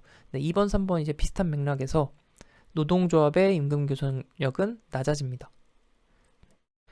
그리고 마찬가지로 이런 경쟁 심화, 또 대외 여건 악화 이런 것들은 노동조합의 조직률도 이제 감소시키는 영향이 있습니다. 4번. 상품의 수요가 감소하였으나 새로운 생산 설비가 도입되지 못할 경우. 새로운 생산 설비가 도입되지 못하면 이제 노동자들이 파업을 하더라도 대체하기가 어렵죠. 그렇기 때문에 이것은 노동조합의 교섭력을 증가시키는 경우라고 할 수 있습니다. 그래서 4번이 정답. 10번. 노동조합의 설명으로 틀린 것은 노동조합은 노동 수요를 비탄력적으로 하는 전략을 사용하여 교섭력을 증대시키고자 한다. 그렇죠. 노동 수요를 비탄력적으로 해야 교섭력이 임금 협상에서 유리하니까요. 2번. 노동조합의 임금 인상에 의하여 축출된 노동자들이 조직되지 않은 다른 곳에 취업하려면, 그러니까 노동조합이 조직되지 않은 다른 곳에 취업하려고 해서 비조직 분야의 임금을 하락시키는 것을 노동조합의 파급 효과, 이전 효과, 해고 효과라고 합니다. 맞는 이야기죠. 3번. 비조직 부문의 기업주들이 노동조합이 결성될 것을 두려워해서 위협을 느껴서 미리 임금을 올려주는 것, 위협 효과. 기업은 반드시 해당 노동조합원만을 신규 인력으로 채용할 수 있다. 노동조합원만 채용할 수 있는 것 어떤 숍 제도였죠? 클로즈드 숍 제도였죠. 그래서 고용된 노동자가 노동조합 탈퇴하면 종업원의 지위도 상실되는 것. 클로즈드 숍에 대한 이야기였습니다. 정답 4번. 자, 이제 10문제 정도 남았습니다. 조금만 더 같이 힘을 내보시죠. 힉스의 파업 이론입니다. 힉스의 파업 이론, 단체 교섭 이론이라고도 합니다. 힉스라는 학자는 파업이 노사 간 정보의 비대칭성으로 인해서 발생한다고 했어요. 다시, 힉스는 노사 간 정보 비대칭에 의해서 파업이 발생한다라고 했어요. 그래서 파업 기간의 경과에 따라 요구 임금, 제의 임금 수준이 달라진다라고 했어요. 명칭에서 알 수 있듯이 요구 임금이라는 것은 누가 요구를 하는 것이죠? 네, 노동조합이 요구하는 임금이라고 할 수 있고, 제의 임금이라는 것은 사용자 측에서 노동조합에 제시하는 임금, 이게 제의 임금이라고 할 수 있습니다. 그래서 요구 임금, 제의 임금이 파업 기간 경과에 따라, 시간이 흐름에 따라서 점점 달라진다. 어떻게 달라지냐? 딱 보면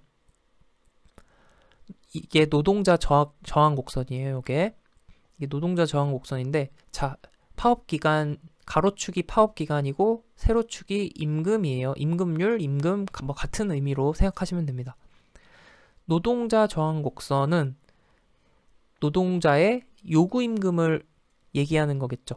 그래서 요구 임금이 처음에는 요 위치였어요. 근데 파업 기간이 점점 진행될수록 어떻게 돼요? 점점 요구 임금이 낮아지죠. 노동자가 요구하는 임금은 파업 기간이 길어질수록 점점 낮아진다. 반면 사용자 측에서 제시하는 임금, 제의 임금이라고 했습니다. 제의 임금을 한번 볼게요. 이게 제의 임금이죠.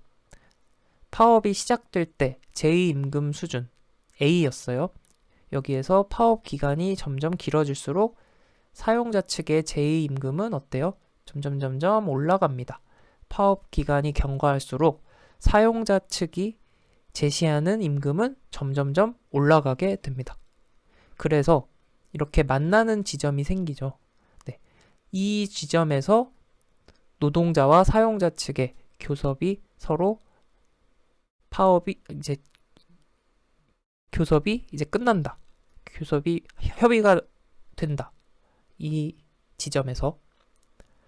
그리고 여기 보시면 이 지점에서 이렇게 내려오면 S0이죠. 그래서 파업 기간이 이렇게 S0이 된다.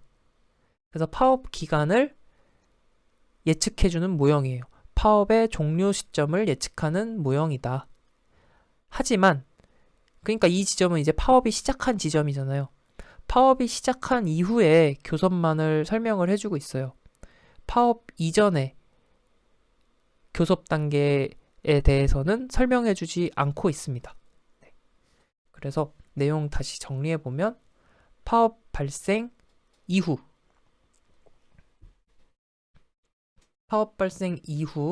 파업의 종료 시점을 예측하는 모형이다. 그리고 사용자의 이제 양보 곡선이라고 합니다. 사용자의 제의 임금을 시간 경과에 따라 이렇게 쭉 표시한 곡선을 사용자의 양보 곡선이라고 합니다. 임금을 양보한다 라는 의미에서 양보 곡선이라고 볼 수 있고, 노조의 저항 곡선. 그래서 사용자의 양보 곡선과 노조의 저항 곡선이 만나는 지점, 이 지점에서 파업 기간이 결정된다. S0으로 결정되고, 이때 임금은 어떻게 결정되는 거죠? W0으로 임금이 결정이 되는 것이죠. 네. 이렇게 정리하시면 되겠습니다. 다시 한번 간단히 정리합니다. 힉스의 파업 이론, 단체 교섭 이론. 자, 노사 간 정보 비대칭으로 인해서 파업이 발생된다. 그리고 파업이 시작된 시점에서부터 교섭이 서로 이제 타협이 될 때까지를 설명해주는 모형이다. 사용자의 제의 임금과 노동자의 요구 임금은 시간이 지남에 따라 점점 달라지고 있죠. 그래서 사용자의 양보 곡선, 노동자의 저항 곡선이 만나는 지점에서 파업 기간이 결정되고 임금률도 결정이 됩니다. 끝! 문제 풀면서 복습합니다. 1번. 힉스의 교선 모양에 대한 설명으로 틀린 것. A2 곡선은 사용자의 양보 곡선이다. 사용자의 양보 곡선 점점 임금률이 올라가고 있죠. BU 곡선은 노동조합의 저항 곡선이다. 노동자가 요구하는 임금은 점점 낮아집니다. A는 노동조합이 없거나 노동조합이 파업을 하기 이전 사용자들이 지불하려고 하는 임금 수준이다. 그렇죠. 이게 파업 시작하는 시점이니까 그 이전이나 노동조합이 없을 때 사용자가 처음에 이제 제시하는 제2임금, 노동조합이 W0보다 더 높은 임금을 요구하면 사용자는 쉽게 수락하겠지만, 이상하죠? W0보다 더 높은 임금을 요구하면 수락하는 게 아니라 더 낮은 임금을 요구하면 쉽게 수락하겠죠. 여기서 이제 타협이 된 거잖아요. 네. 그러니까 4번이 일단 틀린 얘기네요. 2번, 힉스의 교선 모형과 기대 파업 기간에 관한 설명으로 틀린 것은 1. B에서의 우하향 곡선. 이게 노동조합의 저항 곡선이다. 그렇죠. 노동조합의 요구 임금이 파업 기간이 길어짐에 따라 점점 줄어든다. 저항 곡선. 다음 S0 기간의 파업, 요 기간의 파업을 통해 교차점에 도달했으며 이때 결정된 임금률이 W0로 결정됨을 보여준다. 3번. 사용자는 노동조합이 OW0면 요거죠? OW0보다 높은 임금을 요구하면 파업을 두려워하여 그 요구를 수용할 것이다. 사용자는 아니죠. 점점 제2임금이 점점 높아져서 W0에서 타협이 된 거잖아요. 네. 그러니까 3번이 틀린 이야기입니다. 4번. 노사가 S0에서 파업을 중단하는 것이, 이 지점에서 파업을 중단하는 것이 이익이 된다는 것을 안다면 W0 임금 수준에서 교섭을 타결할 것이다. 네, 이 지점이니까 W0에서 타결할 것이다. 맞는 이야기죠. 정답은 3번. 3번. 다음은 힉스 교선 모형과 기대 파업 기간에 대한 그림이다. 이에 대한 설명으로 틀린 것을 찾는 문제입니다. 1. 임금률 A점은 노동조합이 없거나 노동조합이 파업을 하기 이전에 사용자들이 지불하려고 하는 임금 수준이다. 그렇죠. 처음에 사용자의 제2임금이죠. 맞는 이야기입니다. 2번. B점에서 우하향 곡선은 노동조합의 저항 곡선이다. 그렇습니다. 그래서 노동자가 요구하는 임금은 시간이 지남에 따라 점점 낮아집니다. 3번. 만약 노동조합이 W0보다 더 높은이죠. 네, 오타가 맞네요. 더 높은 임금을 요구하면 사용자는 쉽게 수락하겠지만 그때는 노동조합 내부에서 교섭 대표자들과 일반 조합원 간의 마찰이 불가피하다고 했다. 아니죠. W0가 점점 제2임금이 높아져서 W0에서 타결이 된 거니까 이것보다 높으면은 쉽게 수락하는 게 아니죠. 3번이 틀린 이야기. 4번. 힉스의 모형은 단체 교섭 과정에서의 불확실성을 지나치게 경시하였다는 비판을 받게 되었다. 근데 요거는 이제 중요한 내용이네요. 선택지를 잘 읽고 이해해 두시기 바랍니다. 단체 교섭 과정에서 불확실성을 경시하였다. 4번. 파업을 설명하는 힉스의 단체 교섭 모형에 관한 설명으로 틀린 것은 노사 양측의 대칭적 정보 때문에 파업이 일어나지 않고, 일단 대칭적 정보 아니죠. 힉스 파업 이론, 단체 교섭 이론, 원인이 뭐라 그랬어요? 파업의 원인은 비대칭적 정보의 비대칭성이라고 했습니다. 그래서 1번이 틀린 내용. 노동조합의 요구임금, 사용자 측의 제2임금은 파업 기간의 함수이다. 네, 그렇죠. 이렇게 사용자의 양보 곡선은 우상향한다. 그렇죠. 왜냐면 제2임금이 점점 올라가니까. 노동조합의 저항 곡선은 우하향한다. 요구 임금은 점점점점 내려가니까. 5번으로 갑니다. 힉스의 단체 교섭 이론에 관한 설명 틀린 것은 파업 기간이 길어질수록 사용자가 지불하려는 임금 수준은 점점점 높아지죠. 그리고 노조가 요구하는 임금 수준은 점점점점 낮아집니다. 노동조합의 요구 임금과 사용자 측의 제의 임금은 파업 기간의 함수이다. 파업이 발생하기 이전의 교섭 과정을 설명하는 게 아니라 그랬죠. 파업이 발생한 시점부터 파업이 끝날 때까지 그 기간을 설명하는 이론입니다. 그래서 4번이 틀린 내용. 6번.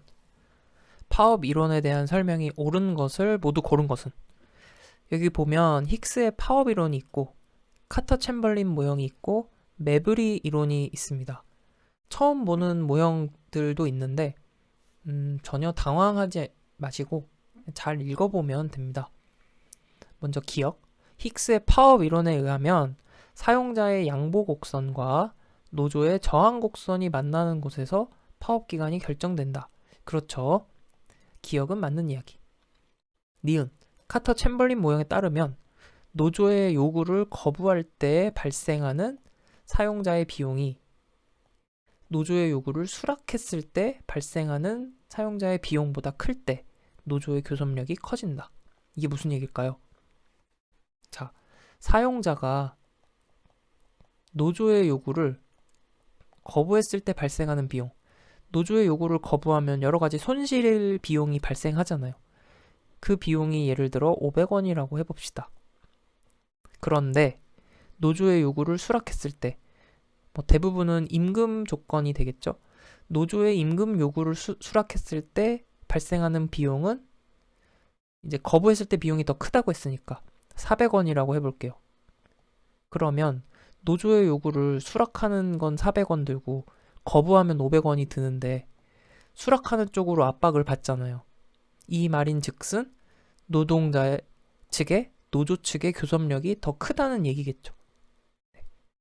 그래서 니은은 맞는 얘기입니다.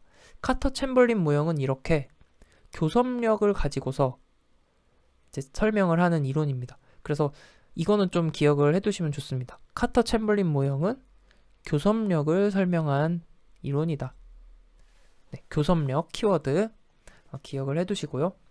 메브리 이론에 따르면 디귿 노조의 최종 수락 조건이 사용자의 최종 수락 조건보다 작을 때 파업이 발생한다. 이것도 예시를 들어서 생각해 볼게요. 노조가 최종 수락 조건 하면서 노조가 우리는 500원 이하로는 받아들일 수 없습니다. 딱 그랬어요. 근데 사용자의 최종 수락 조건보다 작을 때 사용자의 최종 수락 조건보다 작다는 거는 사용자가 최종 수락 조건이 더 크다는 거잖아요.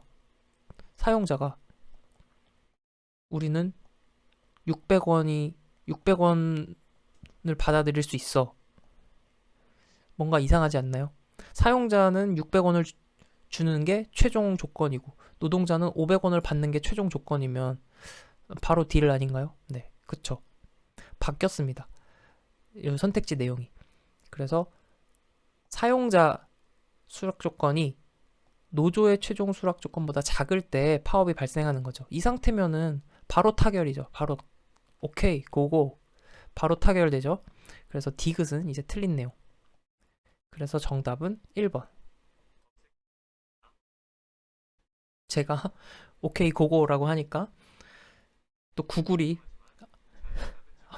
또 대답을 했습니다. 네. 아무튼 6번은 그래서 정답이 1번. 7번. 단체 교섭에서 힉스의 이론에 대한 설명 틀린 것은? 노사 양측이 수락하는 임금 수준은 그 임금 수준에 도달시키기까지 필요한 파업 기간의 함수이다. 그렇죠. 네. 파업 기간의 함수라고 했습니다. 2번. 사용자들은 파업 기간이 길어짐에 따라 점차 높은 임금을 지불하는 방향으로 양보할 수밖에 없다. 그렇습니다. 사용자는 제2임금이 점점 올라가고 노동조합 측은 요구 임금이 점점 내려갈 수밖에 없습니다. 3번. 단체 교섭에서 임금 등이 결정되어지는 과정을 교섭력이라는 개념으로 설명한다. 이거는 매브리 이론이 아니라 카터 챔벌린 모형에 관한 설명입니다. 카터 챔벌린 모형에서는 아까 우리가 방금 봤듯이 교섭력으로 설명을 했죠. 수락 비용, 거부 비용 두 개를 비교함으로써 교섭력이 어떠한지를 결정했잖아요. 그래서 교섭력이라는 개념으로 설명하는 것은 카터 챔벌린 모형이다. 3번이 틀린 얘기. 4번. 노동조합은 파업이 진행됨에 따라 많은 손실, 즉 비용이 발생하므로 자신들의 요구 임금률 수준을 낮출 수밖에 없다. 네, 아까 했던 얘기죠. 그래서 정답은 3번.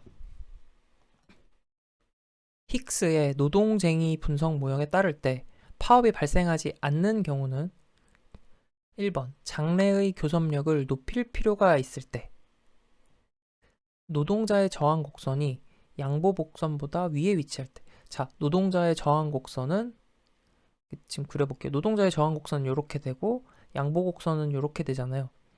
그러니까 저항 곡선이 양보 곡선보다 위에 위치할 때, 여기죠. 그러면 현재 파업 상태인 거죠. 네. 그리고 교섭력을 높일 필요가 있다는 거는 현재 파업 상태이기 때문에 교섭력을 높일 필요가 있는 것이죠. 정보의 불확실성으로 상대방의 곡선을 모를 때, 정보의 불확실성으로 상대방의 곡선을 모르면 당연히 파업이 발생하겠죠. 상대방의 곡선을 모른다는 것은 요 앞단의 요 타결이 되기 앞단의 이야기와도 일맥상통하는 거잖아요. 서로 곡선을 모르는 상태에서 타협해 나가는 과정이 필요한 것이죠. 4번. 노동조합의 저항 곡선과 사용자의 양보 곡선이 만날 때, 이 지점을 말하는 겁니다. 이 지점에서는 파업이 발생하지 않겠지요. 그래서 정답은 4번. 9번. 다음 중 임금 교섭 이전 노동조합의 전략을 바르게 짝지은 것은? 임금 교섭을 하기 전에 노동조합의 전략. 재고의 비축. 재고의 비축은 사용자 측의 전략이라고 할 수 있겠죠. 파업을 대비한 파업 투표. 파업 투표 노동조합의 전략. 파업 기금의 비축. 파업 기간이 길어지면 파업 기금을 비축해뒀다가 활용할 수 있겠죠. 생산 공장의 이전. 이것도 협상에 영향을 주지 않는 것으로, 이것도 사용자 측의 전략이라고 할 수 있겠습니다. 임금 이외의 수입원 확보. 이것도 파업 기간이 길어지면 이제 노동자 측 생계를 위해서 이외의 수입원을 확보하는 것. 그래서 정답은 4번입니다. 제가 앞에서 10문제도 안 남았다라고 말씀을 드렸는데 죄송합니다. 잘못 말씀드렸네요. 2번이 진짜 마지막입니다. 조금만 더 화이팅 하시고요. 같이 보시겠습니다. 마지막 내용, 파업의 경제적 비용과 기능입니다. 파업이 발생하면 이제 노동자, 사용자 측 다 손실이 발생하고 또 다른 영역으로의 파급 효과도 있습니다. 그래서 노사 당사자만 손실을 입는 게 아니라 관련된 타 부문에서도 손실을 입게 되죠. 이것을 이제 사적 비용과 사회적 비용으로 구분을 해서 정리를 할 수 있습니다. 먼저 사적 비용입니다. private cost라고 하는데, 사적 비용이란 노사 당사자의 손실 비용이에요. 파업으로 인해 발생하는 노동자 측, 사용자 측 손실 비용을 사적 비용이라고 합니다. 그래서 노동자의 사적 비용에는 임금 소득의 손실 등이 포함되겠죠. 그리고 사용자의 사적 비용에는 생산 중단으로 인해 이윤이 감소하는 것, 이런 게 사용자의 사적 비용이 되는데, 주의해야 될 거는 정확히 이 임금 소득의 손실이 노동자의 사적 비용을 의미한다는 건 아니에요. 왜냐하면 임금을 받지 못해서 발생하는 소득의 손실이 실제 순손실보다는 이제 더 크다는 거죠. 다시 말해서 임금을 받지 못해서 이제 소득의 손실이 일어나지만 다른 대비를 한다는 거죠. 여기 보시면 파업 수당이나 다른 소득 활동 등을 통해서 실제 순 상실분은 임금 소득 손실보다는 적게 됩니다. 그렇기 때문에 노동자의 사적 비용은 엄밀히 정확하게 따져 말하면은 이 임금 소득 손실과 정확히 일치하진 않는다. 하지만 이제 요게 포함이 된다라는 걸 알아두셨으면 좋겠습니다. 마찬가지 사용자의 사적 비용도 생산 중단으로 인한 이윤의 감소와 똑같다라고 이해를 하시면 안 되고, 생산 중단으로 인한 이윤의 감소가 사용자의 사적 비용에 포함이 되는구나 라고 이해하시면 되겠습니다. 왜냐하면 사용자도 생산 중단에 대비해서 이렇게 재고를 미리 비축해 놓기도 하고, 또 생산 중단을 하게 되면 임금 비용은 아낄 수 있잖아요. 또 원자재 비용도 아낄 수가 있잖아요. 그렇기 때문에 이윤의 감소는 이제 순 감소분은 이제 이 이윤의 감소보다는 좀 적게 된다. 네.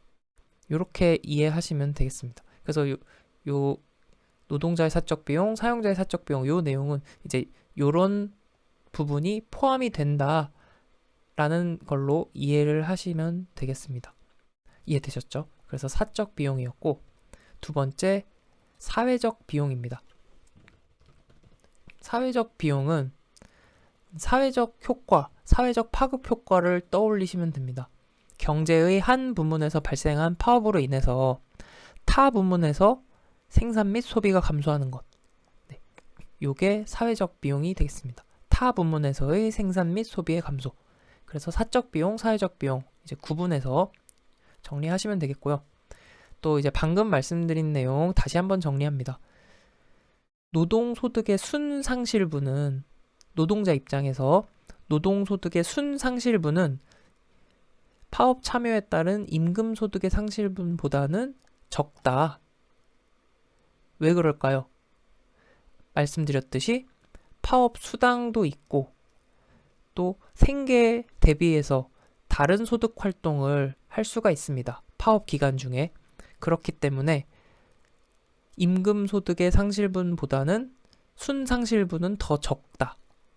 이렇게 볼 수 있습니다. 그래서 사적 비용은 노동자의 사적 비용은 이런 임금 소득의 상실분보다는 이제 적을 가능성이 높죠.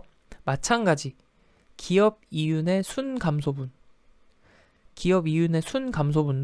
직접적인 생산 중단에 따른 이윤 감소분보다는 적습니다. 왜냐하면 미리 재고를 비축해 놓고 또 파업을 하게 되면 임금 비용을 아낄 수 있고 원자재 비용을 아낄 수 있기 때문에 그만큼 비용이 절감되는 거잖아요. 그렇기 때문에 이윤의 순감소분은 조금 더 적게 된다.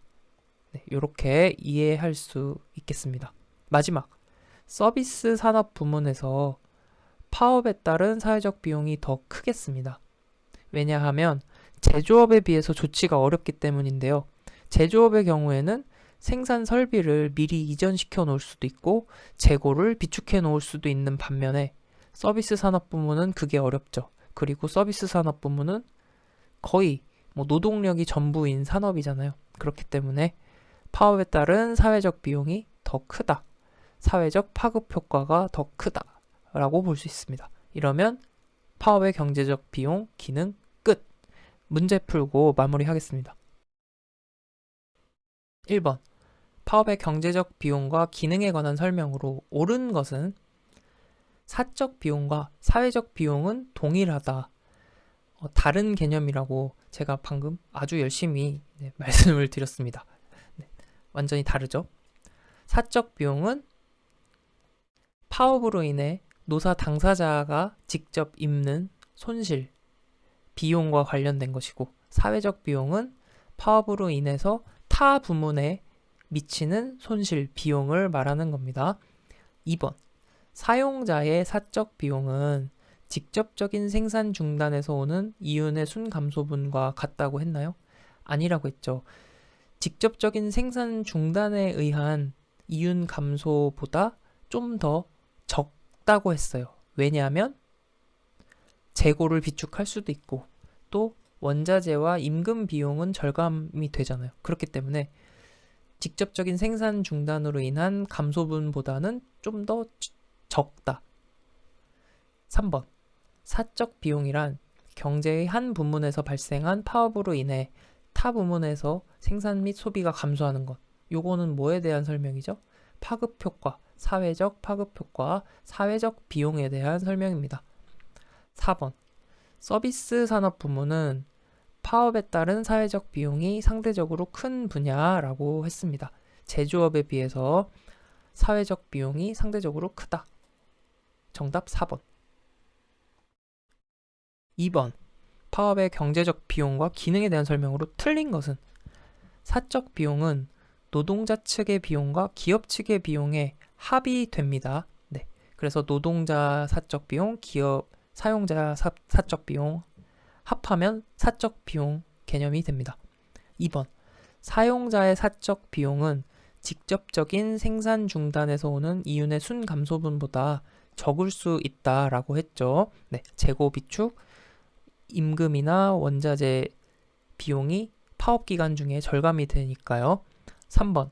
사회적 비용이란 경제의 한 부문에서 발생한 파업으로 인해서 타 부문에서의 생산 및 소비의 감소를 의미한다.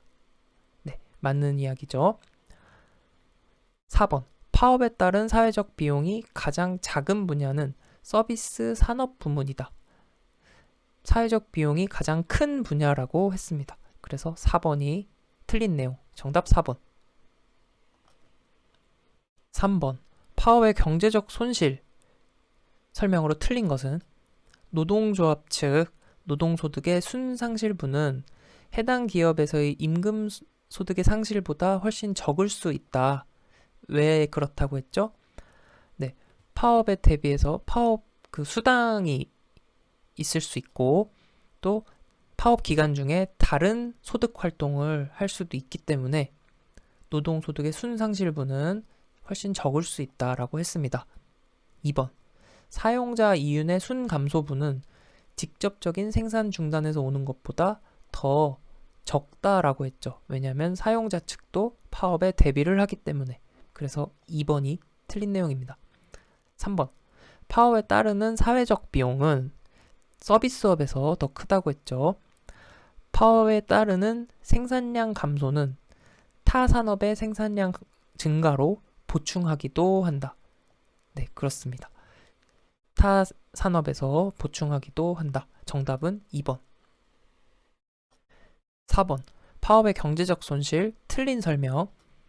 파업에 따른 사회적 비용은 서비스업에서 더 크다고 했습니다. 2번. 파업에 참여한 근로자의 사적 손실, 노동자의 사적 손실이죠. 파업 참여에 따른 임금 소득의 상실분보다 적은 편이라고 했습니다. 네. 파업 기간 중에 생산 중단에 따른 이윤 감소분이 바로 사용자의 사적 손실에 해당한다라고 했나요? 생산 중단에 따른 이윤 감소분. 사적 손실은 이것보다 조금 더 적은 편이라고 했죠. 왜냐하면 사용자는 미리 재고를 비축해두기도 하고 대비를 하잖아요. 그러니까 손실분이 조금 더 적은 편이다. 그래서 3번이 틀린 내용. 4번. 파업 기간이 길어지면 경제적 손실이 증가하겠습니다. 5번. 다음 중 전략적 파업의 원인과 가장 거리가 먼 것은 1번. 미래의 단체 교섭력 증진을 위해.